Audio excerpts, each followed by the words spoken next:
back to the marketplace.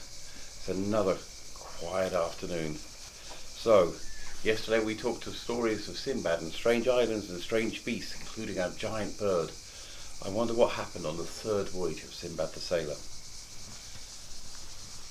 Listen with attention to this tale of mine, my brothers, for it is more wonderful than I have told you before, and it is God whose knowledge and decree regulate the unknown. When I got back from my second voyage, I was happy, relaxed and glad to be safe, and, as I told you yesterday, I made a large amount of money, since God had replaced for me all that I had lost. So I stayed in Baghdad for a time, enjoying my good fortune with happiness and contentment. But then I began to feel an urge to travel again and to see the world, as well as make a profit by trading, for as the proverb says, the soul instructs us to do evil. After thinking the matter over, I bought a large quantity of goods suitable for a trading voyage. I packed them up and took them from Baghdad to Basra. I went to the shore, where I saw a large ship on which there were many virtuous merchants and passengers, as well as a pious crew of devout and godly sailors. I embarked with them, and we set sail with the blessing of Almighty God and His beneficent aid, confident of success and safety. On we sailed from sea to sea, island to island, and city to city, enjoying the sights that we saw, and happy with our trading, until one day we were in the middle of a boisterous sea, with buffeting waves. The captain, who was keeping a lookout from the gunwale, gave a great cry, slapped his face, plucked his beard, and tore his clothes. He ordered the sails to be furled, and the anchors dropped. "What is it, Captain?" we asked him, and he told us to pray for safety, explaining, "The wind got the better of us, forcing us out to sea, and ill fortune has driven us to the mountain of the hairy ones, and ape-like folk. No one who has come there has ever escaped, and I feel in my heart that we shall all die."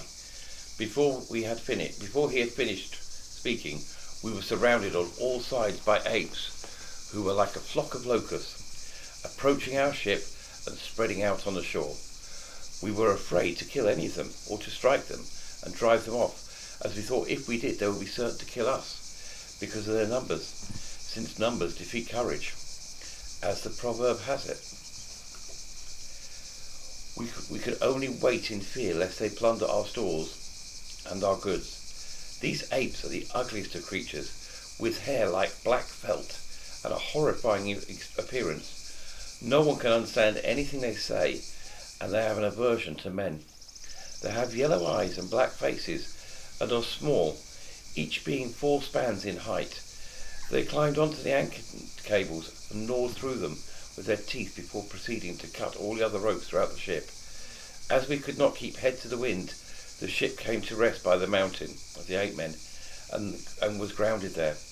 The apes seized all the merchants and others, bringing them to the shore, after which they took the ship and everything in it, carrying off their spoils and going on their way.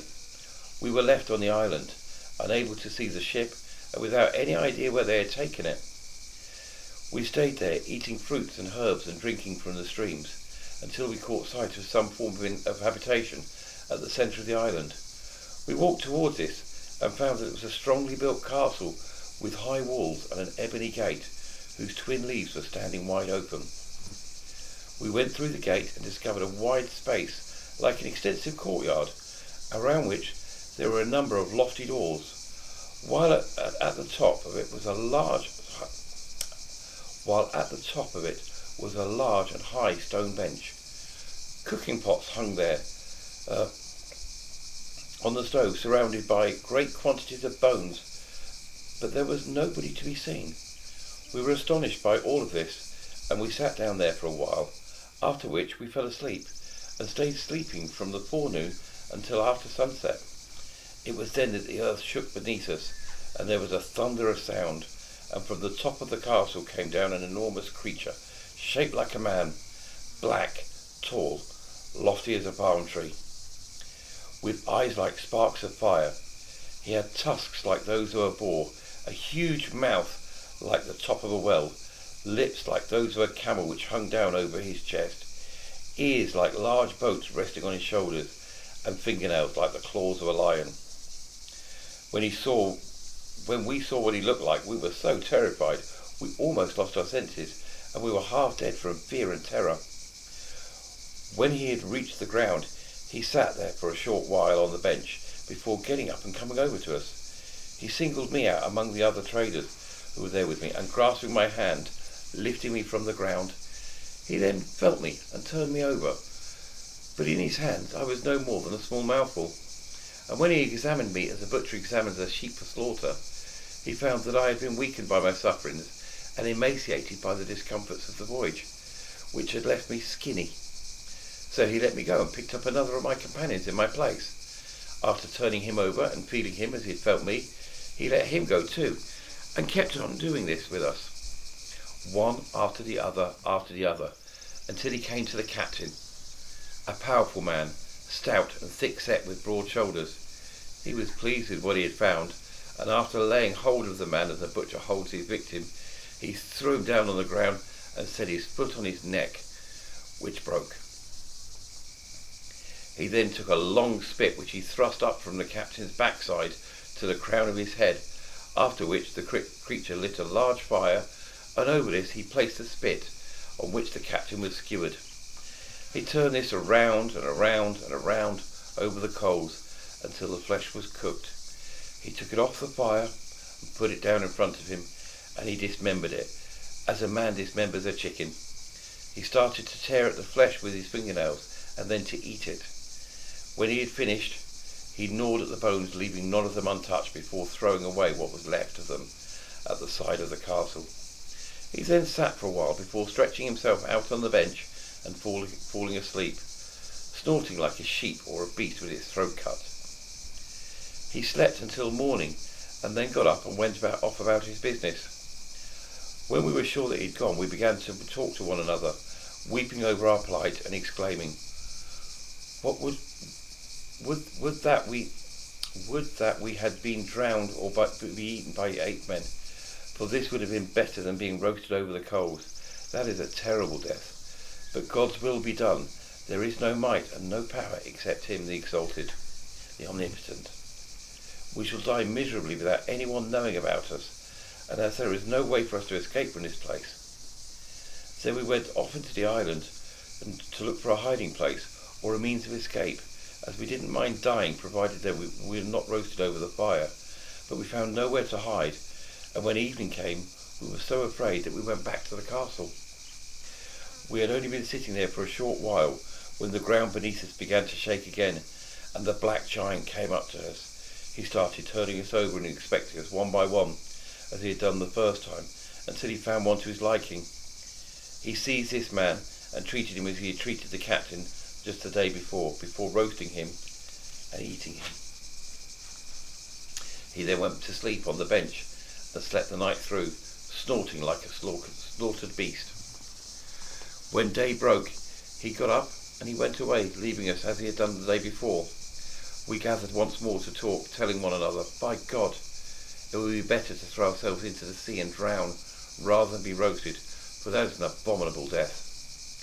At that point, one of our number said, "Listen to me. We must find some way of killing the giant, so as to free ourselves from the distress that he has caused, and also to free our fellow Muslims from his hostility and tyranny." I said, "Brothers, listen. If we have to kill him, we must move some of these timbers and this wood and make ourselves a species of ship. If we then think of a way of killing him, we can embark on it and put out to sea, going wherever God wills us, or we could stay here until a ship sails by, on which we might take passage.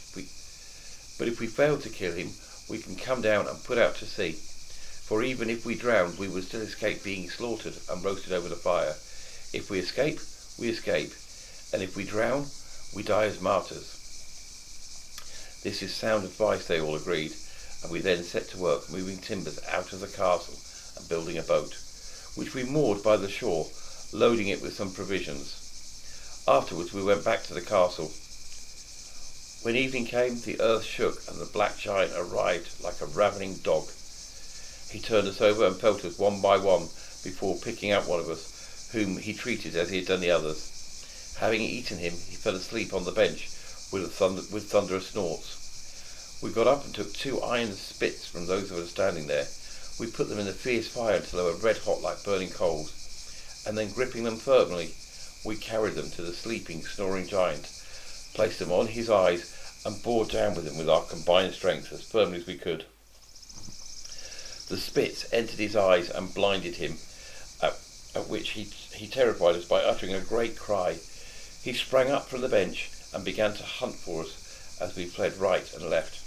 In his blinded state, he could not see us, but we were still terrified of him, thinking that our last hour had come, and despairing of escape, he felt his way to the door and went out, bellowing, leaving us quaking with fear as the earth shook beneath our feet because of the violence of his cries.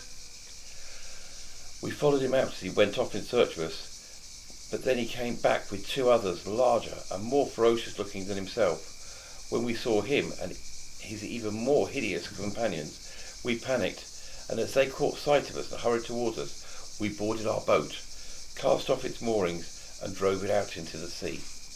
Each of the giants had a huge rock in his hand, which they threw at us, killing most of us and leaving only me and 2 others. The boat took us to another island, and there we walked until nightfall, when, in our wretched state, we fell asleep for a little while. But when we woke, it was only to see that a huge snake with an enormous body and a wide belly had coiled itself around us. It made for one of us and swallowed his body as far as the shoulders, after which it gulped down the rest of him. We could hear his ribs cracking in its belly. Then it went off, leaving us astonished, filled with grief for our companion and fearful for our own safety. We exclaimed, "By God, it is amazing that each death should become more hideous than the one before." We were glad to have got away from the black giant, but our joy had been short-lived, and there is no might and no power except with God. By God, we managed to escape from the giant and from death by drowning, but how are we to escape from this sinister monster? We walked around the island until evening, eating its fruits and drinking from its streams, until we discovered a huge and lofty tree, which we climbed in order to sleep there. I was up on the topmost branch, and when the night fell, the snake came through the darkness, and having looked right and left, it made for our tree and swarmed up until it had reached my companion. It swallowed his body as far as the shoulders, and then coiled around the tree until I heard his bones cracking in its belly. After which it swallowed the rest of him before my eyes. It then slid down the tree and went away. I stayed on my branch for the rest of the night, and when daylight came I climbed down again, half dead with fear and terror. I thought of throwing myself into the sea to find rest from the troubles of the world, but I could not bring myself to commit suicide, as life is so dear. So I fastened a broad wooden beam across my feet, with 2 other similar beams on my right and left sides, another over my stomach, and a very large one laterally over my head, to match the one beneath my feet. I was in the middle of all of these beams, which encased me on all sides, and after I had fastened them securely, I threw myself with all of them onto the ground, and lay between them as though I was in a cupboard, and when night fell, the snake arrived as usual. It saw me and made for me, but could not swallow me up, as I was protected on all sides by the beams, and although it circled round, it could find no way to reach me. I watched it. I nearly died with fear as it went off, and then came back, constantly trying to get at me in order to swallow me. But as the beams that I had fastened all around me prevented it, this continued from sunset until dawn, and when the sun rose, the snake went off. Frustrated and angry, and then I stretched out my hand and I freed myself from the beams, still half dead because of the terror that it had inflicted on me. After I got up, I walked to the other end of the island, and I looked out from the shore. There, far out to sea, was a ship. I took a large branch and waved it in its direction, calling out to the sailors. They saw me and told each other, "We must look to see what is this, as it might be a man." When they were so near enough to hear my shout, they came in and brought me on board. They asked for my story, and I told them everything that had happened to me from beginning to end. They were amazed at the hardships I had endured. They gave me some of their own clothes to hide my nakedness, and then brought me some food, allowing me time to eat my fill, as well as providing me with cold, fresh water. This revived and refreshed me, and such was my relief that it was as though God had brought me back from the dead. I praised and thanked him for his abundant grace, and although I had been sure that I was doomed, I regained my composure to such an extent that it seemed as if all my perils had been a dream. My rescuers sailed on with a fair wind granted by Almighty God until we came in sight of an island called Al-Salalita, where the captain dropped anchor. Everyone disembarked, merchants and passengers alike, unloading their wares in order to trade. The master of the ship then turned to me and said, "Listen to me. You are a poor stranger who has gone through a terrifying ordeal, as you have told us, and I want to do something for you that may help you get back to your own land and cause you to bless me for the rest of your life." When I thanked him for this, he went on to say, "We lost one of our passengers, and we don't know whether he is alive or dead, as we have heard no news of him. I propose to hand over his goods to you, so that you may sell them here in return for payment. That we shall give you for your trouble. Anything left over we shall keep until we get back to Baghdad, where we can make inquiries about his family, and we shall then hand over the rest of his goods to them, as well as the price of what he has been sold. Are you prepared to take charge of these things, land them on the island, and trade with them?" "To hear is to obey, sir," I said, adding my blessings and thanks for his generous conduct. So he ordered the porters and members of his crew to unload the goods on the shore, and then to hand them over to me. The ship's clerk asked him whose goods these were, so that he could enter the name of the merchant who owned them. Write on them the name of Sinbad the sailor," the master told him. "The man who came out with us but was lost on an island. We never heard of him again, and I want this stranger to sell them and give us what they fetch for a fee for his trouble. Whatever is unsold we can take back to Baghdad, and if we find Sinbad, we can give it back to him, but if not, we can hand it over to his family in the city." Well said, exclaimed the clerk. "That is a good plan." When I heard the master say that the bales were to be entered under my name, I told myself, "My God, I'm Sinbad the sailor, who was the one that was lost at sea on the island."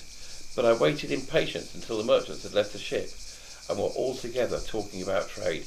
It was then that I went up to the master and said, "Sir, do you know anything about the owner of these bales that you've entrusted to me to sell?" "I know nothing about his circumstances," replied the master, "only that he was a Baghdadi called Sinbad the sailor. We anchored off an island where a large number of our people were lost in the sea, including Sinbad. Until this day we have heard nothing more about him." At that I gave a great cry and said, "Master, may God keep you safe. Know that I am Sinbad the sailor, and that I was not drowned.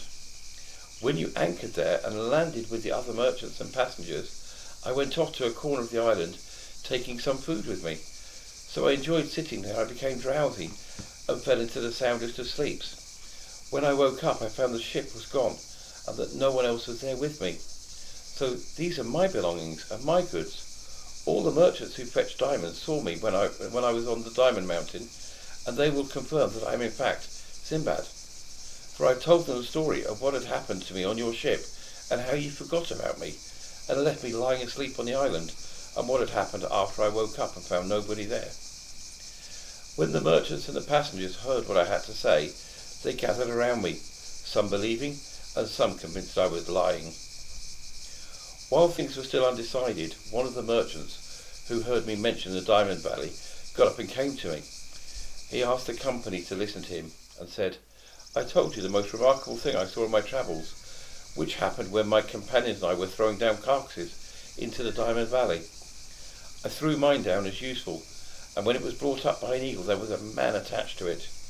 You didn't believe me, and you thought I was lying." "Yes," said the others, "you certainly told us this, and we didn't believe you." "Here is the man who was clinging to it," said the merchant. "He presented me with valuable diamonds, whose like is nowhere to be found, giving me more than I had ever got from a carcass.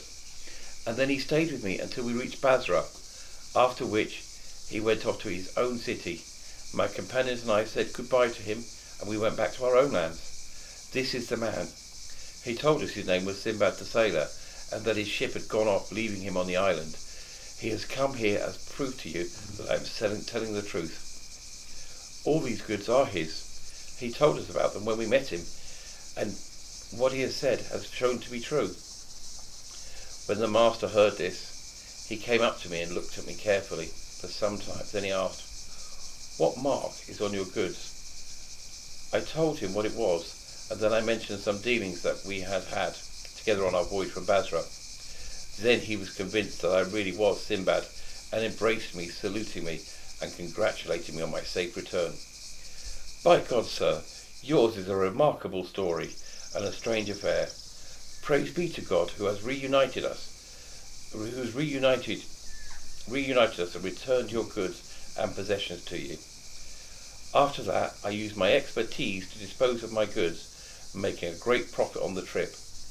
I was delighted by this, congratulating myself on my safety and the return of my possessions.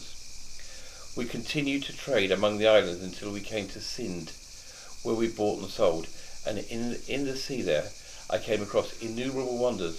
Among them was a fish that looked like a cow, and another resembling a donkey, together with a bird that came out of a mollusk, laying its eggs and rearing its chicks on the surface, and never coming on to dry land at all. On we sailed, and with the permission of Almighty God, enjoying a fair wind and pleasant voyage, until we got back to Basra. I stayed there for a few days before going to Baghdad, where I went to my own district and entered my own house, greeting my family as well as my friends and companions, feeling joyful at my safe return to my country, my family, my city, and my properties. I distributed alms, made gifts, clothed widows and orphans, and gathered together my companions and friends. I went on like this, eating, drinking, and enjoying myself with good food, good wine, and friends, having made a vast profit from my voyage, and having forgotten all that had happened to me and the hardships and terrors I had endured. I have told you the most marvellous things that I saw on it, and God willing, if you will come to me tomorrow, I shall tell you the story of my fourth voyage, which is even more remarkable than those of the first three. Sinbad the sailor then gave orders that Sinbad the porter should be given his usual 100 mithqals of gold, and that tables should be laid with food. The whole company ate with him, still filled with amazement at the tale of their host's experiences. And then, after supper, they went on their ways. As for Sinbad the porter, he took his gold and went off, astonished by what he had heard. He spent the night at home, and the next morning, when it was light, he got up, performed the morning prayer, and walked to the house of Sinbad the sailor, greeting him as he went in. His host welcomed him with gladness and delight, making him sit with him until the rest of his companions arrived. Food was produced, and they ate and drank and enjoyed themselves, until Sinbad began to tell the story of his fourth journey, which we will tell tomorrow.